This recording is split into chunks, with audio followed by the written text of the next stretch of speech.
ఎండాకాలం వచ్చేసింది అక్క, ఎండలు మండిపోతున్నాయి. అలా మండినట్టుగా నువ్వు ఎలా మాడిపోయావు?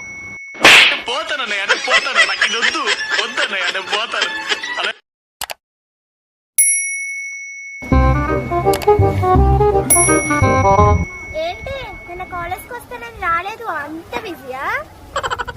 అవునే, చాలా బిజీ. క్రాంతితోనా రాత్రితోనా? సాయితో.